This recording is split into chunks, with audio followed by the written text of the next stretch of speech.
I didn't even get my turn. Tomorrow, Eddie. You get to make the rules. I promise.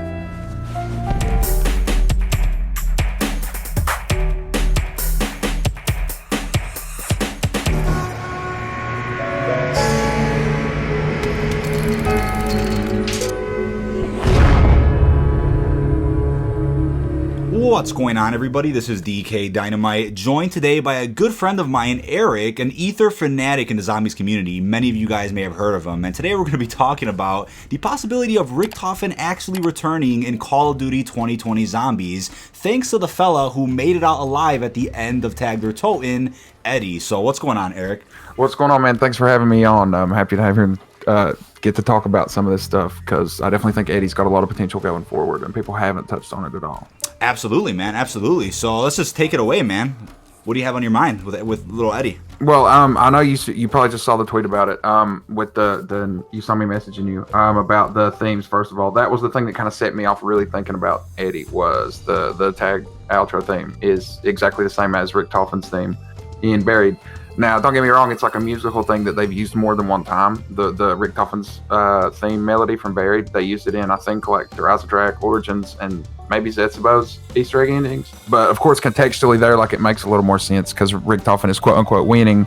Like, he's doing what he wants to do. He's accomplishing what his goal is. So it makes sense he would have his theme played there. But at the end of TOG, it sort of implies some really interesting shit, at least let you think about it. Right, and all of this was composed by Brian Toohey, correct? All by the same person? Yeah, Brian Toohey does a lot of the like non-Easter egg song stuff, but yeah, the TOG outro, the Buried outro, and the Easter egg outros, I think in BO3 are all Brian Toohey stuff. Yeah, so that's definitely intentional, and the thing with it, right, is, you know, a huge question we always see around the community is, what about the Buried endgame, right? Are we going to see Victus remakes where we do the Richtofen ending instead? Will that change the ending of Aether? And honestly, with Call of Duty 2020 Zombies, I see them going in a direction where it's some type of spin-off in a way, where the story we know and love still matters. However, to bring back the classic perks and all the classic mechanics that everybody's crying for, I think it makes sense to put it in some type of spin-off of the Aether storyline. And in that case, we can easily see a cameo from Eddie or Samantha. They could even be grown up, for all we know, at some point later in that story. I definitely think if they want to reboot Aether, that's where we're going. Like, we're going to a point where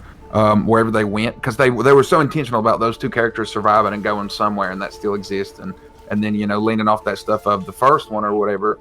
If that happened, like if Monty and the Shadow Man really did fuse and talk, and they are this all-powerful being again that's now trapped in the Dark Aether, all that shit still exists, it's just in the Dark Aether.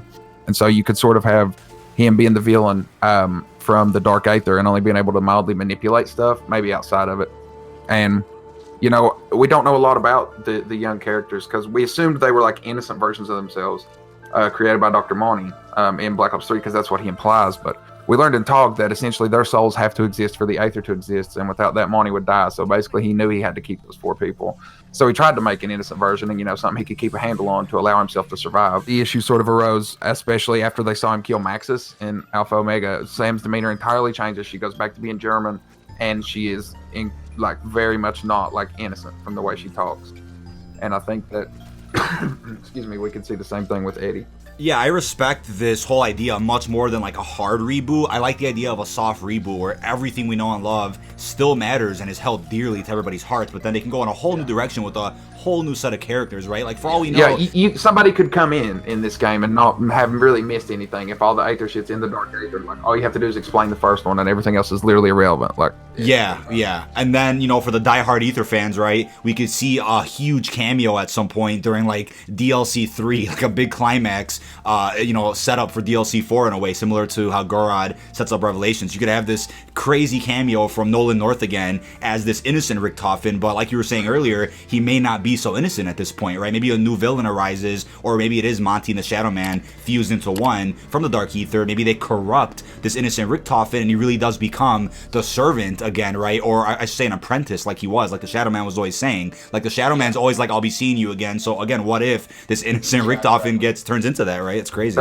That's exactly what I was going to say. Is during the I think it's a timeline entry where they mentioned that They went and got young Richtofen's soul. The Shadow Man, from inside the summoning key, when they pull young Richtofen's soul into it and take it, he says, "I'll be seeing you." Like, if we're trying to figure out if Eddie is quote-unquote innocent right now, or how much of the old Richtofen is still in there, per se, the only real substance we have to go on for Eddie's personality is the Origins ending cutscene. He never really speaks any other time. That is the only time he like speaks out loud. And in the Origins ending cutscene, the last thing he ever says is, "I never even got my turn." And they both walk out of the room, and then that's the end of Origins. The girls don't know enough about zombies. That's a good quote from Origins. Yeah, and by the way, guys, I will have Eric's video linked down below in the description. Him and Cal actually put together a wonderful video talking about the truth behind the Tag Their Toten Easter egg with Monty and the Shadow Man fusing into one via the Agarthan device. And I'll probably have a video talking about that in the next few days. There's so much I want to talk about when it comes to that too, but this topic today about Eddie is absolutely mad. And the thing with it too is like the buried endgame. I mean, that could also be Treyarch's way of hinting back at it, because Blundell himself, I believe, did say that it mattered and it was still part of the canon, even though people just assumed that it's just an alternate reality or an alternate timeline. Yeah. Well, that's what I was going to say. Another interesting thing is I was just rewatching the buried endgame before we did this video. And Richtofen, he's only hyped at the end of it. He literally says it out loud. The only reason he's like hype about the buried endgame is he can be physical again in reality. Like, he's seen what he needs to see in the Aether, and he's basically stuck there. Not stuck. He can affect things. He can nudge things. But if he needs something built, he can't just physically manifest, go and build, the shit to do the Easter egg in transit. Like, he has to get somebody to do that. And that's the biggest issue from where he stands. Like, you get that awareness of time or whatever, and you get this, like, all-knowingness. But what good is it if you can't do anything? Whereas, like, in the buried ending, he takes Samuel's body, and he's really hyped about it. And so, for all we know, he's literally accomplished what he wants. Because that was one of the biggest things that originally, like, confused me after Tog, but I thought more on it, is Ultimus Richtofen was always one step ahead of everybody, always knew what was up. He clearly knew what was happening this entire time, even with the wine and stuff, when it was poisoned. He knew what was up. And so, why did he all of a sudden just drop his hands and let himself get killed? Like, why did he not plan for this eventuality? Like, he's the only other person to have seen the Chronorium, Richtofen is, and he, especially his journal, I still think his journal has some kind of cross-cycle or Chronorium-like knowledge, and that's how he knows shit. It does shit. Ultimus Richtofen. That's why he always continuously goes back for that journal every time they drop it in the storyline. But so he definitely knows what's up, and it always confused me as to why he just dropped his hands. Unless he just knew that version of him was basically boned, and the only out he had was through Eddie. That's still his soul. Like Sam says in Talk, they're all essentially the same person. All Richtofens, when it falls down to it, are egotistical, like, megalomaniacal, crazy people. That's what it comes down to at its core. So why do we think Eddie's going to be any different? Right. And even if he was different, even if he was truly innocent, I still believe that there would be something to trigger him to turn back into the Richtofen we know, whether it's like a heroic Primus Richtofen or the madman Ultimus Richtofen at some point. Like, there's so much potential with that story. But a big question I have for you now in regards to the Dark Aether is, do you believe Victus is gone forever? That's actually a good question. I think it depends on where they go. I don't think they have to be. Because, like, right now they're trapped there, and that's pretty sad. Like, the characters went out of their way to die before that happened. Like, clearly in Richtofen and Nikolai's mind, when they came up with this plan, death is better than being trapped in the Dark Aether. They would rather all just be killed. I have a crazy theory with that. Imagine, right? This is just crazy. This is crazy talk here. Imagine if Eddie's all innocent, grows up, normal life, and then one day he starts hearing the voice of Stuhlinger, because Stuhlinger and him are connected, right? So imagine some ridiculous link there. That's crazy. Yeah, I've thought about that. And I've even thought about, like, what if we, say we get Transit Diaries buried in the next game, right? What if these are in the Dark Aether and we're doing these towers? Because Victus wants to escape, right? They want to get out. And they're hearing the voice of what they think to be Richtofen talking to him, or Eddie. But then, or somebody, they're hearing somebody telling them how to get out. They follow these voices again, and once again, they're pawns, they're victims. Come to find out it was just the first one, and all they did by activating those towers in the Dark Aether is tear some kind of gateway. He can get out. And then that's how he does something with Eddie or to Eddie, because Eddie could be entirely innocent, and it could be down to the first one corrupting him or sort of taking advantage of him. The Shadow Man coming back for his, which I definitely think that if Morning and Shadow Man did fuse in Tog, it was more of a Shadow Man plan. Like, the Shadow Man definitely benefited from this, or else why would he have made it happen? Because the Apothicons we learn are a hive mind, so the blood might as well literally be Shadow Man that you're talking to. They're all the same thing. They're like the Flood in Halo. They're all just a grave mind. They all sort of share a consciousness. So it might as well literally be Shadow Man, and he perpetuates all this shit happening, whereas Monty is seemingly off screen or like can't do anything about it. Oh yeah, and honestly, man, that's a way that they don't have to ever bring back Malcolm McDowell as Monty. You fuse the characters, and you could do and essentially just make beefed up Shadow Man, but Literally. make him scary again. Right.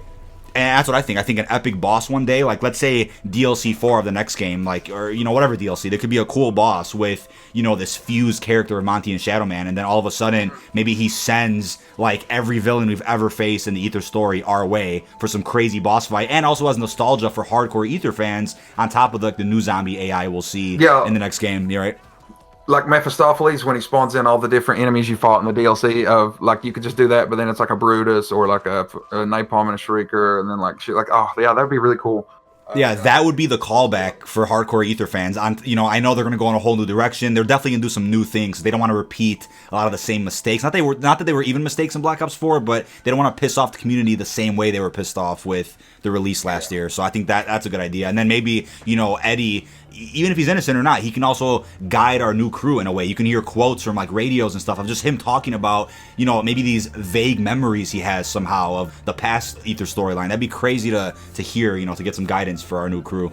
Yeah, that would be really interesting because you could have new players introduced to the past Aether shit they need to know through these vague like flashbacks, and they're trying to figure out what this Eddie guy is the same as he is, whereas we as classic Aether characters, or classic Aether fans, should I say, will know all these characters and stuff that he sees in these flashbacks and know what he's seeing and sort of be interested in what does that mean for Eddie. Like, it's just a two-way story that's interesting both ways. And it's like you said too, new people can come in and get used to this new story, but then when, you know, Eddie, let's say, talks to us about past events, it'll also kind of be a recap for those new players if they haven't played Black Ops 1, 2, 3, 4. So I think that's a great opportunity, and I've always said this since the beginning, if there's any character that will come back in a future Zombies iteration from Treyarch, it would fucking be Richtofen. Nolan North, man. You cannot replace Nolan North, man. The GOAT of Aether, man. Like, just... Yeah, no, he is...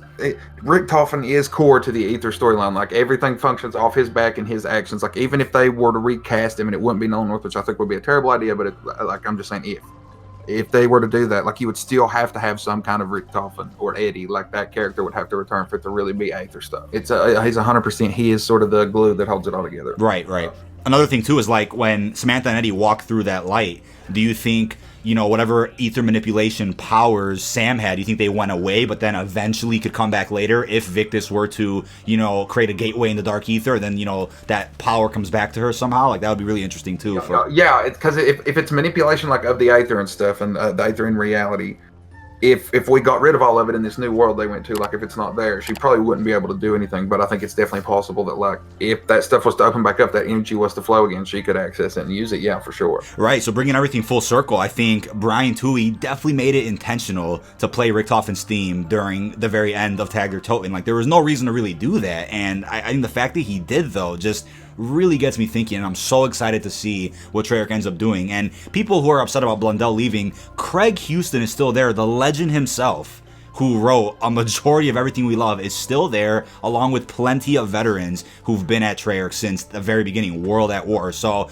you know, I'm not worried about the direction they take the game. I think when it comes to Blundell leaving, that'll probably affect more gameplay choices, in my opinion. And with Lee Ross being there too, Lee Ross knows how to balance gameplay and story. So if they need any advice, they'll be like, hey Lee, you know, let's consult you about this, consult you about that. He could even have a higher position for all we know. You know, they haven't announced it yet, but I'm not worried at all for what Treyarch does. Yeah, no, me either. I think that, you know, Jason is an incredibly talented writer, and I think he did basically God's work, like taking the mess that he got handed during the end of Black Ops 2 and wrapping it up in 2 games and making it satisfying and everything makes sense and having it's unbelievable. I probably couldn't have done it, as much of a fanatic of the storyline as I was even at the end. But I definitely think that we can still get those same vibes that we like from it coming from Craig and the team. You know, Craig's done a lot of stuff, like the Alpha Omega was clearly very Craig Houston, and it was very, very good. Like, it was Aether at some of its peak, in my opinion, the writing, as far as that goes. And I think that going forward, what we did need was a gameplay and a sort of direction, or like breath of fresh air, a change. People are getting tired of the same stuff, and that's fine. We've been playing it for like a decade, definitely.